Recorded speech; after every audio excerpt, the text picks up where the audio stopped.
Bonsoir à toutes et à tous, je suis ravi d'entamer ce début de semaine avec vous. Nous sommes le lundi 24 juin, soyez les bienvenus sur Monaco Info et voici les titres qui seront développés. Ils ont tout donné lors du tournoi de la dernière chance en rugby à 7 ce week-end au Stade Louis II. Les équipes d'Afrique du Sud chez les hommes et de la Chine chez les femmes se sont qualifiées pour les JO. Un des témoins de cette compétition sera avec nous ce soir, l'international français Antoine Zegdar. Les nouveaux lieutenants et agents de police stagiaires de la promotion 2024, Alex Lejuste, se sont vus remettre ce matin leurs épaulettes et leurs cartes professionnelles. Des élèves du territoire de Belfort, dans l'est de la France, étaient en principauté pour rencontrer les élèves de l'école Saint-Charles dans le cadre d'un jumelage scolaire. Nous célébrons la semaine mondiale de l'allergie et nous allons nous intéresser plus précisément aux allergies alimentaires avec une allergologue. Vous verrez qu'il ne faut pas confondre intolérance et allergie alimentaire. Et pour finir, retour sur le gala de l'Académie de danse Princesse Grace à l'Opéra Garnier avec la représentation d'élèves, comme vous pourrez le constater, plus que doués. Vous l'avez peut-être suivi sur Monaco Info, les phases finales du dernier tournoi de qualification de rugby pour les JO de Paris se sont déroulées ce dimanche au Stade Louis II. En parallèle de notre direct, Justin Hadel était sur place. Voici le résumé des phases finales. Les affiches des demi-finales promettaient du spectacle. Et du spectacle, il y en a eu. Chez les femmes, la première demi-finale opposait la Chine à la Pologne. Initialement annoncée comme un gros choc, la Pologne passe complètement à côté. Trop sanctionnée en première mi-temps, le match leur file entre les doigts. La Chine, elle, part en finale sur le score de 40-7. La deuxième opposition, elle, est bien plus serrée. La République tchèque se retrouve face au Kenya. Le match est tendu. Le Kenya marque très rapidement.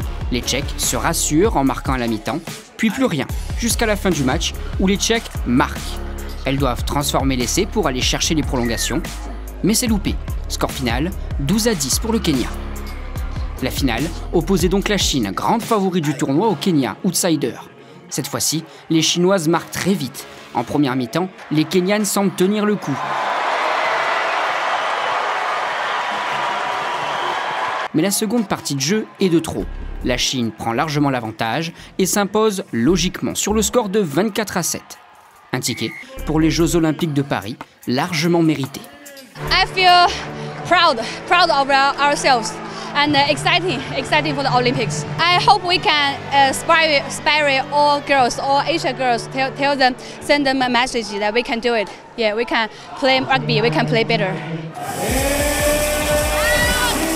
Chez les hommes, pas vraiment de surprise. On retrouve en demi-finale 4 équipes qui ont l'habitude de s'affronter. D'un côté, l'Afrique du Sud qui se retrouve face au Canada. De l'autre, la Grande-Bretagne doit jouer sa qualification en finale face à l'Espagne. Les Sud-Africains ne laissent pas de répit au Canada, qui avait d'ailleurs été bousculé pendant le tournoi. Des contre-attaques, de la vitesse, le Canada est surpassé. Même en infériorité numérique, l'Afrique du Sud garde la main sur le ballon et enfonce toujours plus le Canada qui finit par faire une bulle. Fin du match, 28-0. La deuxième demi-finale, elle, est bien plus serrée. La Grande-Bretagne et l'Espagne se rendent coup pour coup, même si les Espagnols prennent un sérieux coup sur la tête dès le début du match, avec 2 essais consécutifs encaissés en 1 minute. Les Britanniques dominent, l'Espagne ne lâche rien et va même inscrire un essai pour l'honneur après la corne. Score final, 17-12. La Grande-Bretagne rejoint les Sud-Africains en finale. Cette dernière est très disputée, 3 essais seulement. Le premier, inscrit après 3 minutes de jeu côté sud-africain. Le deuxième, inscrit juste avant la mi-temps par les Britanniques. Et le dernier, juste derrière, signé l'Afrique du Sud. En seconde période, le score n'évolue pas. Malgré tout, le match reste très engagé, le temps défile. Toujours 14-5. Finalement, les Springboks décrocheront, tout comme les Chinoises, leur place pour Paris 2024. Happy, pretty special moment for us. We've been working for this the whole season long. It was a roller coaster season for us, but yeah, we're going to Paris.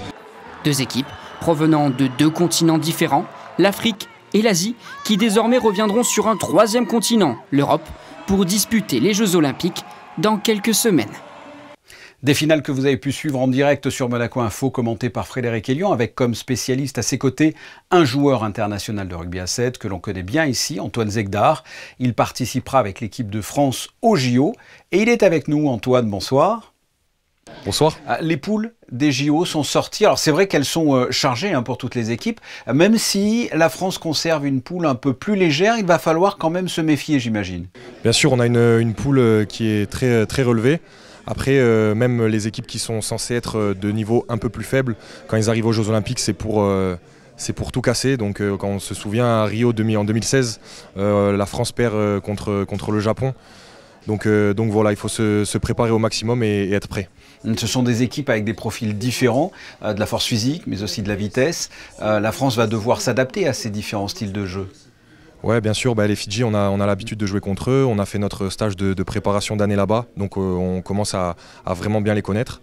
Donc on sait le jeu qu'ils proposent. Ensuite, les États-Unis, c'est une équipe qui est assez complète avec des individualités et qui sont très rapides. Eux aussi, on les a beaucoup joués tout au long de l'année, donc voilà, ça va être encore un gros match. Et l'Uruguay qui n'a pas été cette année en World Series, mais qu'on a l'habitude quand même de jouer parce qu'ils étaient sur le circuit l'année dernière, et qui est une équipe très rugueuse et qui va être dure à jouer. Depuis quelques mois, le groupe vit bien. On le voit récemment avec de très bons résultats sur les tournois. Comment décririez-vous l'ambiance dans l'équipe quelques semaines avant les Jeux ? Franchement, ça se passe super bien entre nous. On est vraiment un groupe très soudé. Qui se voit même en dehors des stages et du terrain.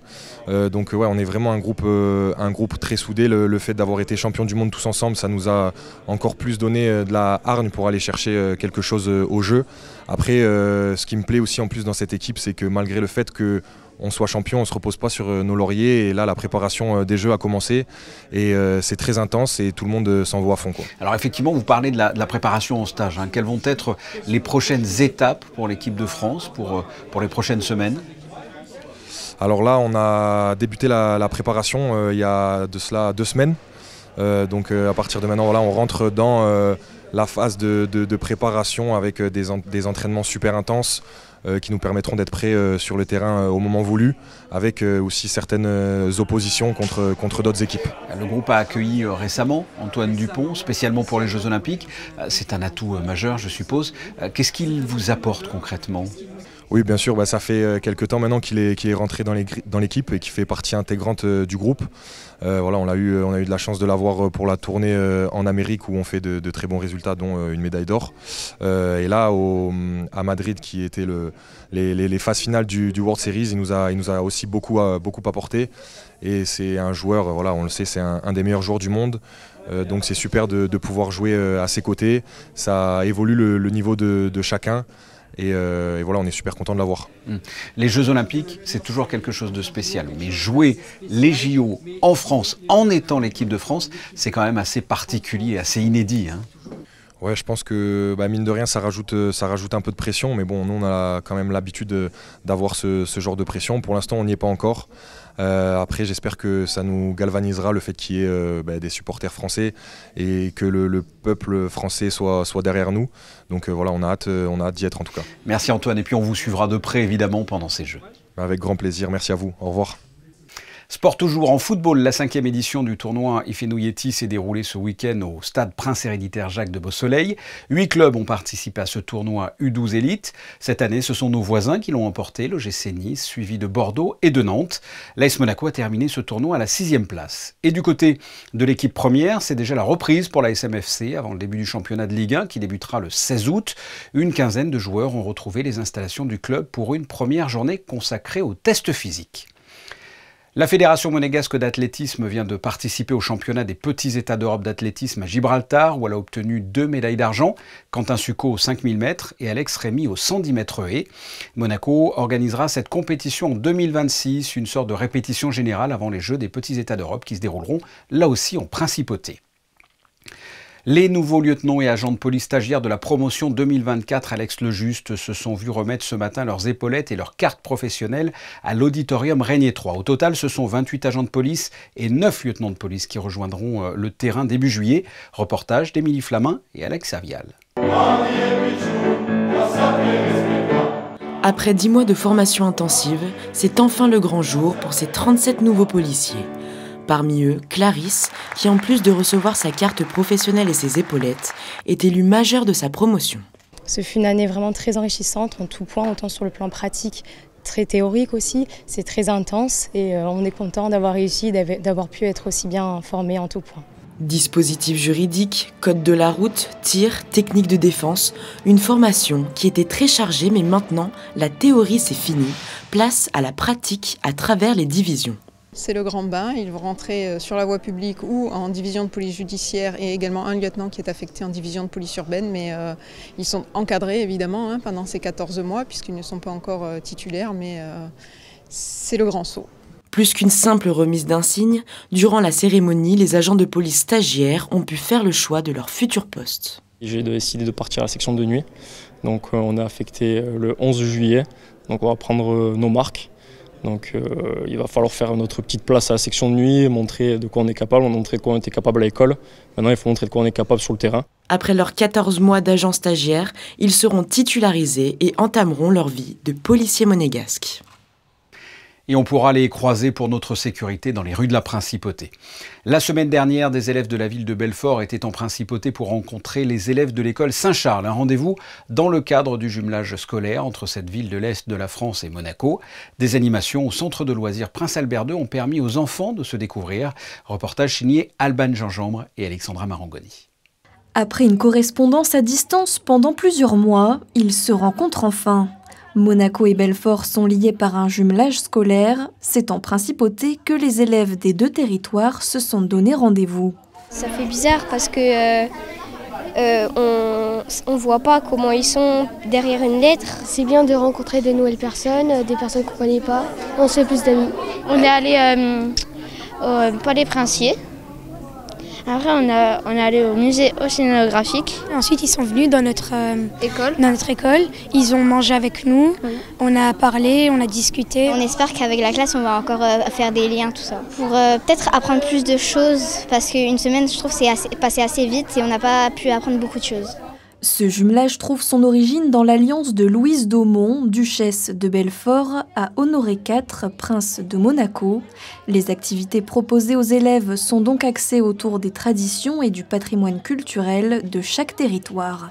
On est dans une époque où les crises multiples frappent ce monde et je crois que des projets de ce type montrent que l'école a son rôle à jouer au niveau de ce monde, peut proposer des alternatives. C'est dans ce genre de projet où on peut apprendre à se connaître, à s'ouvrir à l'autre, qu'on aura des solutions à proposer pour l'avenir.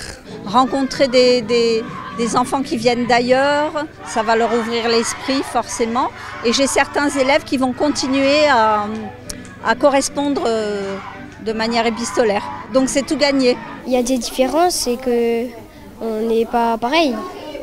On n'a pas les mêmes habitudes de faire. C'est bien de rencontrer d'autres cultures et on n'est pas pareil. Un projet de correspondance qui devrait perdurer avec peut-être une visite cette fois-ci des élèves de Monaco à Belfort. Cette école étant dans une ville située entre Mulhouse et Colmar. Aujourd'hui, plus d'1 milliard de personnes dans le monde sont touchées par les allergies. Ce nombre est en constante augmentation depuis plus de 6 décennies, avec un taux d'incidence plus élevé chez les enfants. On estime que d'ici 2050, une personne sur 2 dans le monde souffrira d'allergies. Eh bien, nous célébrons depuis ce lundi la Semaine mondiale de l'allergie. Et nous allons nous consacrer aujourd'hui aux allergies alimentaires avec une spécialiste, une allergologue. Audrey Gobal, bonsoir. Bonsoir. Allergie au gluten, allergie au lactose et j'en passe. On en parlait beaucoup moins, voire pas du tout il y a quelques années. Là, j'ai l'impression que c'est beaucoup plus fréquent. Est-ce que c'est une légende urbaine où les allergies alimentaires sont de plus en plus nombreuses ? Alors, tout d'abord, j'aimerais apporter la nuance et la distinction, et il est hyper important en fait de le faire entre l'identité, l'entité, j'ai envie de dire, intolérance alimentaire, oui. Intolérance au lactose. Et réelle maladie associée au gluten comme la maladie cœliaque, qui est une maladie auto-immune en fait ciblée en fait vraiment sur la reconnaissance du gluten. Donc à l'origine de diarrhée chronique, carence, anémie, enfin voilà. L'intolérance au lactose qui n'a rien à voir avec maladie auto-immune comme la maladie cœliaque, qui est en fait un souci de digestion du lactose, le sucre du lait et les vraies allergies.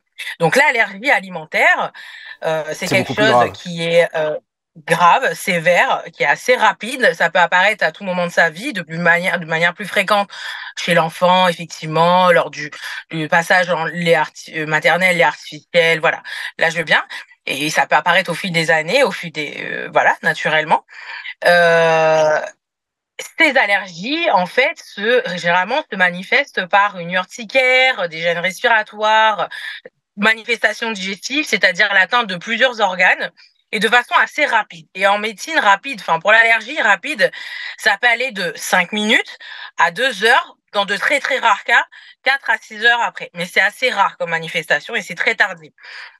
Donc c'est un phénomène rapide, c'est en mangeant quelque chose, on sait rapidement que ça va pas et que ça commence à gratter dans la gorge. Et ça peut être très dangereux, il peut y avoir des conséquences très graves. Oui, ça peut être carrément létal. Voilà, on peut avoir une baisse de la pression effectivement artérielle, voire cérébrale, et donc être à l'origine du fameux choc qu'on entend parler souvent, le choc, voilà. C'est parce qu'il y a une baisse de tension artérielle. Et parfois, dans certains cas, amener à l'arrêt cardiaque si les choses ne sont pas prises en charge rapidement. Alors, j'avais englobé, les intolérances et les allergies, et je vous ai dit que c'était qu'il y avait de plus en plus de cas. Est-ce que c'est vrai pour les intolérances? Est-ce qu'il y a aussi plus de cas pour les allergies? Est-ce qu'il y a plus de cas pour les deux? Alors là, je vais répondre à la question du côté des allergies. Oui, on tend à voir effectivement que l'incidence augmente et elle est de plus en plus fréquente. Et les cas sévères aussi ont tendance à augmenter. Donc effectivement, et on prévoit de façon globale une augmentation du nombre d'allergiques. Pour 2050, on pense qu'il y aurait probablement 50% de gens allergiques et là, c'est tout confondu. En fait, c'est des troubles de la digestion, très corrélés à en fait, un état du microbiote qui est perturbé. Donc, comme le microbiote permet la digestion, forcément, il y aura des aliments selon la cuisson, selon la formation, enfin, selon la présentation. Est-ce que c'est ultra cuit, ultra industrialisé, etc., qui seront plus ou moins mal digérés.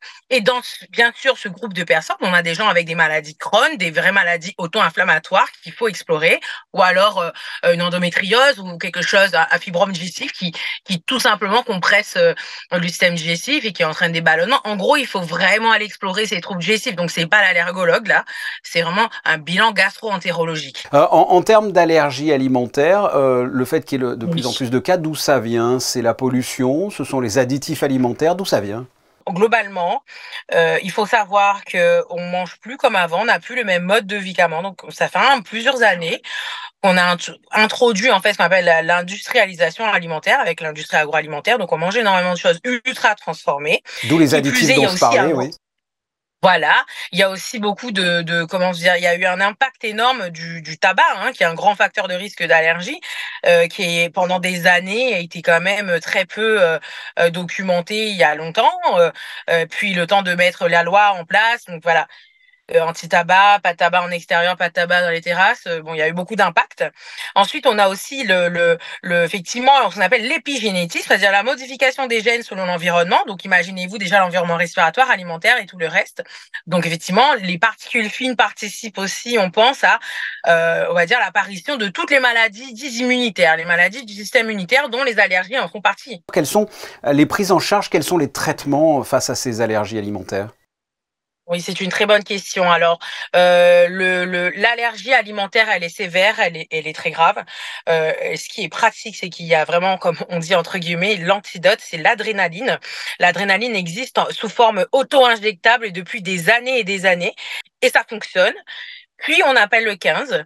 Et donc, en éduquant nos patients arrivent très, très bien à gérer leur action. Des fois, ils le gèrent même mieux que les pompiers qui hésitent souvent à faire l'adrénaline ou il y a un petit souci, il n'y a pas la certification, ils n'ont pas l'autorisation de le faire. Donc, voilà, c'est un peu compliqué et ça, c'est quelque chose qu'on est en train de prendre en charge. Voilà ce que l'on pouvait dire des allergies alimentaires durant cette semaine mondiale de l'allergie.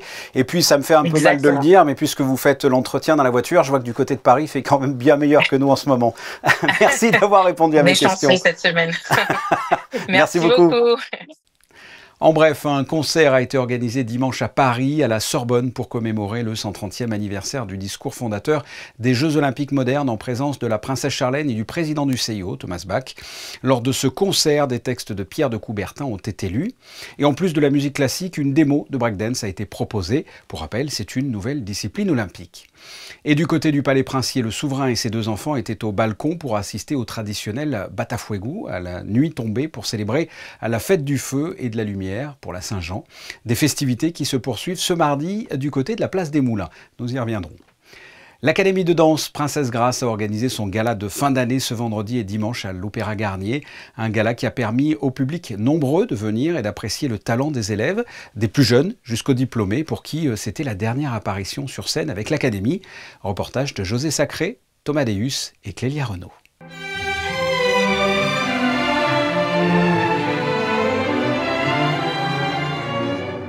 Sérénade, sur une musique de Tchaïkovski, un grand classique de Georges Balanchine, un ballet créé il y a 90 ans pour l'American Ballet Theatre, a ouvert le grand gala de fin d'année de l'Académie de danse Princesse Grace. C'était à l'Opéra de Monte-Carlo, vendredi 21 mai. C'est le 49e gala, j'ose dire, parce que l'Académie fête cette année les 49 ans, l'année prochaine 50 ans, bon anniversaire. Et oui, une façon pour remercier le public, en fait, de cette confiance qu'il nous fait chaque année, cette aide qu'il nous donne. Et on met en scène un petit spectacle pour montrer un peu toutes les facettes de cette Académie. Le deuxième spectacle, c'est Fly, une création qu'on a fait avec la collaboration de l'école Bozio au mois de mars, dans les imprévus. Et ça, c'est leur finalité. Aussi, les élèves Bozio, les 4 élèves Bozio qui ont participé à cette création, peuvent enfin mettre en scène dans un vrai théâtre ce spectacle. Et la troisième partie, c'est 2 petites créations. Un professeur à nous, Roland Fogel, qui a mis en scène les petits élèves de l'école dans une petite pièce de 5 minutes. La deuxième, c'est notre cher Michel Rann, qui a travaillé 11 ans dans la maison pour former les élèves et qui chaque année nous réjouit avec ses petits ballets. Et après, une petite surprise, à la fin des applaudissements, j'espère que le public ne partira pas, il y aura un petit film de 3 petites minutes sur les diplômés, les élèves diplômés, avec une pièce créée pour eux de la chorégraphe mexicaine Julieta Martinez. Ces jeunes diplômés, Lucas Massala, vous les avez choisis, vous avez vu naître leur talent en quelque sorte à l'Académie de danse Princesse Grace, preuve que vous avez fait le bon choix. Comme disait, vu qu'on est dans un moment de football, Didier Deschamps, il n'y a pas de mauvaises décisions, c'est les élèves qui font que ta décision était bonne ou pas. Et je dois dire, je suis très content du résultat, ça fait un petit pincement au cœur, car naturellement, on les a vus grandir, mais c'est un peu la finalité de l'école, de les voir s'envoler tout seuls. S'envoler pour peut-être mieux revenir un jour. Le point sur vos prévisions météo avant de se quitter. Justin, qu'allez-vous nous annoncer pour mardi? Encore de la pluie et des nuages? Bonsoir Fabien, navré, mais oui, je vous annonce encore de la pluie et des nuages. Le temps sera finalement similaire à ce lundi. Des précipitations sont attendues dans la matinée avec des risques d'orage en milieu d'après-midi. Cela ne va pourtant pas impacter les températures qui oscilleront de 20 à 22 degrés. La mer, elle, sera à 21. Demain, le soleil se lèvera à 5h48 et vous pourrez apercevoir le coucher de soleil à 21h17. Éléonore, demain, c'est votre jour. Merci Justin. Je vous préviens, vous ne revenez demain que si vous nous annoncez du beau temps. Une petite annonce avec 2 nouveaux podcasts à découvrir sur vos plateformes d'écoute. Celle de Lisa Pou, la nageuse en eau libre, sélectionnée pour représenter Monaco lors des prochains JO. Et le deuxième podcast, celui de Monseigneur David, sélectionné pour représenter l'archevêché de la Principauté. Et en plus, vous allez voir Monseigneur David sur les photos de fin de journal consacrées au feu de la Saint-Jean prises par Manuel Vitali. On se retrouve demain à 19h. Je vous souhaite de passer une excellente soirée. À très bientôt. Au revoir.